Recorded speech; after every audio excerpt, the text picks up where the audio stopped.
Hey my friends, Derek here from Bomb Socks with another day of Bomb Bites where we feast upon the words of Christ and we do it one bite at a time. So this week we are focusing on the creation as found in Moses and as found in Genesis and as found in Abraham. And so I want to just give you a little brief message today to kind of set up where we're going to be going for the entire week as we're talking about the creation.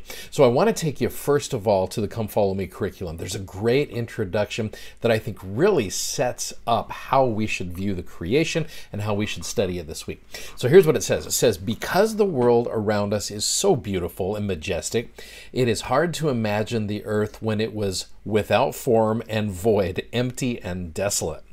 One thing the creation story teaches us is that God can make something magnificent out of something unorganized. I love that statement. That's helpful to remember when life seems chaotic, which I think we all can appreciate. Heavenly Father and Jesus Christ are creators, and their creative work with us is not finished. What a great statement. They can make light shine in dark moments in our lives. They can form solid ground in the midst of life's stormy seas. They can command the elements, and if we obey their word like the elements did, they can transform us into the beautiful creations that we were meant to be.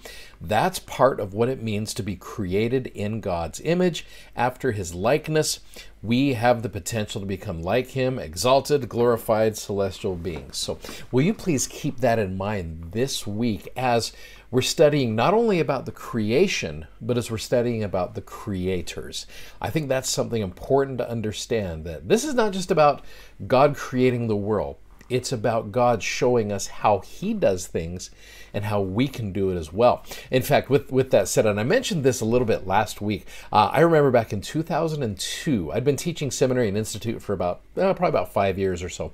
And I went down to a CES conference, and then Neil A. Maxwell, Elder Neil A. Maxwell, I don't know if many of you remember him. Elder Maxwell, so brilliant, used a lot of big $20 words. And just when you studied talks from his, you had to have a dictionary next to you.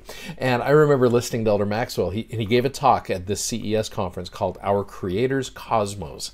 Now, just the title itself shows you this is going to be some pretty deep stuff. And I was taking notes on it, and after a while, I just put my notebook away, and I just thought, I'm just going to listen and then wait for this thing to come out so I can really study it in depth. And it's a phenomenal talk, but let me show you one part of his talk that I kind of want to use as a basis for this week as well. So he said, greater appreciation for the greater universe will also help us to live more righteously in our own tiny universes of daily life.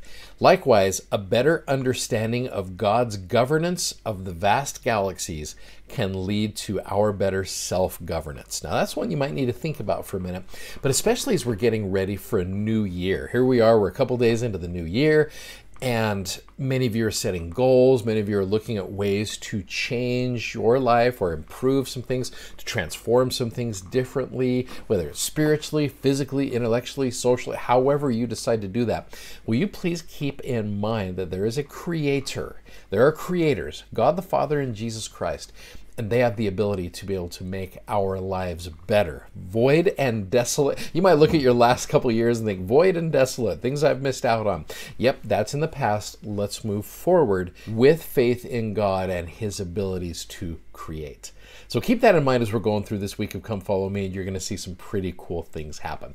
Hey, thanks for watching, thanks for subscribing, and thanks for sharing these messages. We absolutely love that. Please go check out our amazing gospel-themed socks at bombsocks.com, and you guys have a great day. Godspeed. We'll see you tomorrow. Bye-bye.